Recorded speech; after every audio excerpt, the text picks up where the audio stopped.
Hey, YouTube, Otto here. So this is my first impressions of the Ursa Rover. This is actually the first time I've taken mine out. Don't really need one a whole lot. I'm waiting until they start putting out content that's like underground, where you have to actually take one down in someplace or something, or in like no-fly zones or something. I kind of walked some of y'all through. I don't know if y'all have been through this or not, but it was new to me. Um, I do have a Carrick, so the Ursa comes with it. I was checking it out. So you do have the rear entry door here. Let's see if we can zoom out a little bit. Well, we'll just walk around real quick. Okay, so it's got six wheels, three on each side. Looks like two drive tires on the rear.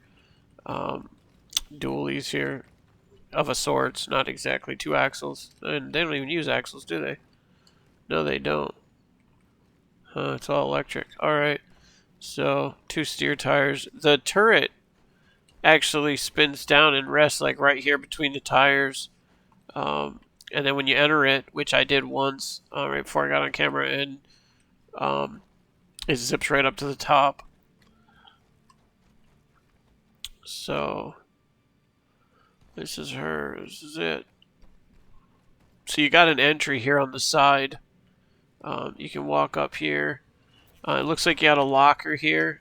Um, it it's not a whole lot of room for the locker. I mean, I don't want to like say too much all at once. I kind of want to walk you guys through it so you can see it firsthand. But to me, the locker's too small. I don't know how you're gonna like uh, change armors or anything like that out here in the field. Uh, I guess I was expecting like some kind of locker where you could change gear out if you needed to. I don't really know what this locker is going to do for you. Um, and this here, this door is like too close. Cause like I'll show you here. Okay, so I'm gonna get in the driver's seat here. It's American style, so North American. So the driver's seat is on the left side. Okay, so I'm in the seat, right? All right, now I'm gonna get out. Okay, and notice it stopped me there and it glitched there graphically, and then my face is like all up next to the door, and so it's pretty tight. Um, I mean, I guess in my head, this thing doesn't have to be the same size as like a car would be or a truck, so you have to fit it in between like most vehicles. You have to be 8 feet or less here in North America um, wide, or you have to go to like special permits and stuff in order to travel. They'd be wide loads, but this thing looks like it would fall underneath that. It looks like they made it a standard width relatively or close to that. But being out here in Star Citizen, I don't see us really zipping around on superhighways, and so I think the thing could be bigger. I don't see a problem with it going wider or taller or whatever you need longer.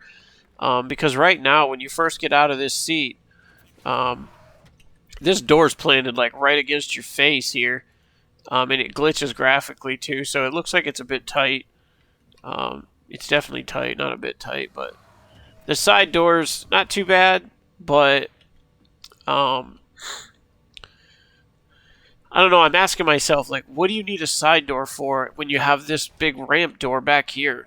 I mean, I guess there might be instances where you might want to enter in one or the other, but they're so close together. It's almost like walking into like a 6 or 8 foot like toy trailer, that's fully enclosed, and then you open the ramp, which is this is pretty standard, right? And then you take a couple steps, and then boom, right there's your door. It's kind of like we're not putting a toy in here. We're not going to put any ATVs or anything like that up in here, and so at least I don't think we are. Somebody will try it. Watch. I say we're not, and someone will try it. Put it in the rover. Um, but yeah, so I don't know. The door, I don't think it's really necessary. And I'm not trying to be overcritical or anything. I'm just pointing out like design, uh, the parts of the designs that I think are unnecessary or need some help. The door being right in your face. I like that there's a door, but at the same time, I'm kind of asking why.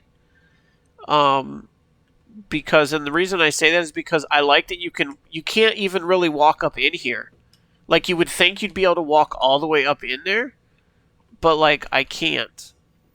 So I'll squat down and see if I can get in here. No, I can't get in there any farther either. So I'm really asking, like, why is the door there? Normally you would think you could walk all the way up to the dash, but you can't in this. It stops me right there. So it's kind of awkward. And so let's say you're in the front, right? Okay, so you're in the front and you're driving, and maybe there's a battle or something out back or something. You know, maybe you get slammed by a mine or something, and it knocks the Ursa over, or kicks it sideways a little bit. And so the rear door is breached. So someone comes up in here, and let's say they can't get to the driver. Okay, so that would help as far as you not being able to get to the driver because they're not actually officially a member of the team. And so, because they're not a member of the team, this door won't slide open for them, and that protects you from getting shot in the back of the head here. But at the same time, I'm kind of asking, I guess in a situation like that it would help, but it would almost maybe be more helpful if maybe this door was up here, like right here, around this threshold area here. That way you get the benefit of the driver area here and the side door here that is exclusive, kinda, to the driver's area here. That way, if it's breached, if this door is back here on the right-hand side of this locker, if it's over here, then if this back is breached, you can still get yourself out. Let's say it does tip. You can still get yourself out of the driver's seat and the passenger and come over in here, right? And then your passenger can line up right there behind you, and then you guys can both squeeze out this door here. Or go out the back door right here to go into the area. That way at least you have a chance. See, because the problem with the way it is right now, let me shut that, is let's say someone does storm up in here, right? And you did get kicked sideways by a mine or something, or even like a railgun or whatever, and they swarm the thing, right? And you got like two guys coming up in here. They can just stand right here and like hold you stuck, you know, trapped inside the front. Because if you try to exit the driver or the passenger, you're going to end up stepping right here, and you're going to swing this door open, and they're going to be right there to either hold you up or shoot you. If this door gets moved back here to the middle, then at least you have a chance of exiting here, or even taking both. Maybe you and your buddy both storm out either direction. That way you have a better chance because they don't know which direction you're going. So yeah, like, yeah, that's just what I'm thinking with it. So I'm thinking the locker's too small. I like that it has the 4 gun racks here. This is a gun rack right here in front. This is another one there. And there's 2 more here. So yeah, but I'm thinking like, okay, so you have 4 people back here, right? 1, 2, 3, 4. Okay, you got 1, 2, 3, 4. You got 4 guns here. So I'm asking myself, where's the gun rack for the driver and the passenger? So yeah, I don't think there is one. And so if everyone's not running armed, and you can't stow that or something, if you're up here, you know what I mean? Or you don't even have a backup. If something happens out there and you run out of ammunition or whatever, you have no backup. And this is supposed to be like your savior van out here in the wilderness. So I put a lot of weight on the Ursa because the Ursa needs to be your utility vehicle. When you're out there, anything you need to carry with you needs to fit in that Ursa. And I'm not seeing a whole lot of storage in this thing. So if you need to bring any kind of backup stuff, gear, equipment, armor, weapons, food, water, whatever, you're not going to be able to store it because this thing looks like it was made very small, very compact. I would almost say even a minimalistic build. And my thing is I'm used to coming from, I guess, a more of a background where, I mean, I'm not joking when I say I actually think my Avalanche has got more utility than this Ursa. And I'm not trying to put down the design or anything, but I'm pretty sure it does, minus the turret, of course. But, yeah, like, we need storage places on this thing. We need probably some more gun racks, at least enough to hold everyone in the vehicle. And I actually think the overall vehicle could be bigger. And I would actually put more of a knobby tire on it.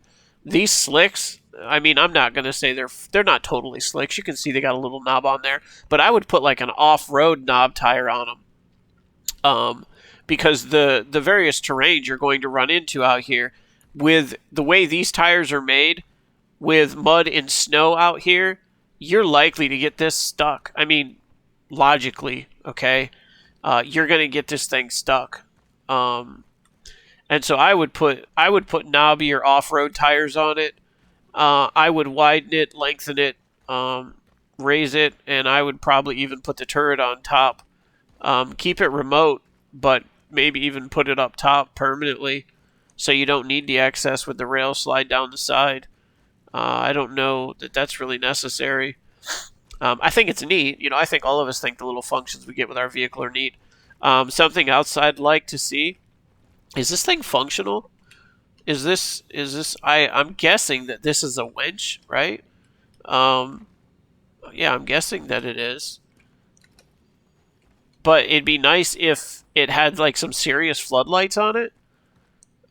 Because out in the dark in various places, it'd be really nice to be able to maybe some across the top here of the brush guard you got here, or even across the very top there. Maybe you could set them down, or even so that the turret rises up above them. So maybe it's a different vehicle entirely I'm talking about.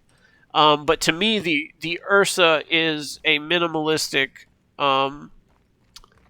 It's like a cargo van, super ultra basic. You just jump in. It has a turret on top. Y'all just jump in and you go. But it's not a survivalistic van or vehicle that you're going to take out, because there's not nearly enough storage. And so I'm thinking, like, the sky's the limit here. I mean, I know that Star Citizen is Chris Roberts' dream, but at the same time, it's a piece of all of ours. That's why we're invested in it. And so I'm thinking, we don't have to go like giant monster truck or anything, but, I would go like a serious tactical vehicle. And I don't think the Ursa covers that. So yeah, I'm definitely keeping my eyes out for something more. I will be replacing this like ASAP, just because it's okay. All right. I mean, to me, this is like, I'm trying to remember what the name of those economy cars are that are like, they're super small and they get super good gas mileage. I don't know, like a Swift or a Chevy Sprint, or some of the like a Honda CRV or something, or not CRV, the CRX, that real little one. Anyhow, that's what this thing reminds me of. It's a little, obviously it's bigger than those a bit, but it's still very minimalistic. And I would be looking for something a bit more upscale, something that maybe even. I mean, I don't know how strong it is. I don't know how many hits it can take. I don't know how good the shields are. Nothing like that, And honestly, and I've seen them a few times in YouTube videos and stuff like that. But I think it's a good start. But I would definitely be looking for something a bit more upscale to replace my Ursa. In fact, if something like that comes out before game launches and all that, this will probably, if they give us an option like they did the Pisces to upgrade to like the Pisces, you could upgrade to the C8X Expo or Expedition version. I upgraded mine. If they gave an option like that with the Ursa, I would definitely take it, as long as it is touching off on some of those points there that I listed. I'm concerned about the storage. Definitely, I think visually, I think a lot of us we care about what our vehicles look like. I think a lot of us pick up vehicles that the style matters to us. And so I would definitely, first thing I'd be looking for is some knobby off-road tires here, some real aggressive off-road tires here. These are nice for like slick stuff, like maybe something like this where you're relatively safe, but I'm thinking in my head, we get out there in a swamp area or something, I don't know what they're going to put on the planets, but if they're thinking like I'm thinking, first off, you're going to have something aggressive like that out there in like Microtech, or you're going to get stuck in a bunch of snow. I'm personally from the snow belt, and so I've seen snow that can go over top of like an F-150 4x4 quad cab. That's no joke. And And so seeing tires like this, I'm just like, you're not really going to go very far in that. Microtech is covered in snow, and so you really need to have some serious tires on this. And this winch here would probably need to be like active, because if you do get stuck, it'd be pretty sweet if you could pull this thing out and help get yourself out with it, or help get someone else out with it, whether it's a Starship or another road vehicle or whatever. Because I know Star Citizen has like a lot of ships, but they could be just as creative with the ground vehicles, and a lot of us would absolutely love it. So yeah, I mean, we could run into snow areas, blizzards. We could run into swamps. We could run into water, mud. We could run into rocks that we just can't get over because we don't have enough traction here. Maybe you get the vehicle that is two-wheel in the back here, which works great in a lot of flat areas like this, right? But if you go into some of these areas where there's some real steep, tough rocks, we could do some rock climbing. I mean, you guys could put that in there, and if you don't have a 4x4, right, maybe you need to be able to engage in all-wheel mode, lock in your differentials, and start kicking in all 6 tires to go. You know, these are just future options, but, you know, sky's the limit. We could rock climb. We could go through tons of mud and swamps and really bad snow weather. You could even use some of it. Maybe you get stuck in some bad sand or something out here. I mean, sky's the limit with this stuff. Whatever you guys can imagine. I mean, we have all that stuff right here on Earth, and we're kind of pretty simple here compared to Star Citizen. So, just some ideas with it, guys. And again, this is just my first thoughts on the Ursa Rover, and possibly, you know, some suggestions for the future. Yeah, I'd be looking for definitely a far more aggressive vehicle all the way around. It's like the first time I seen the Rover, or the other Ursa, I was like, that's a cute science van, you know? You'd pack up a couple science dudes. But what's funny about that is usually when I think about science guys going out with their equipment, there's not even any place really for equipment much in here. You don't even have like a storage box area or something, or even one across the side of it or the back or anything. And so that's kind of out, because they'd have to, they'd have to leave their gear behind. All right. Yeah, I think that's it. It definitely holds 6 people, but it's definitely minimalistic. It could use some, and it might not be this vehicle. Maybe you want to just leave the Ursa the way it is because it's a great entry-level ground vehicle, right? And then get into a different one.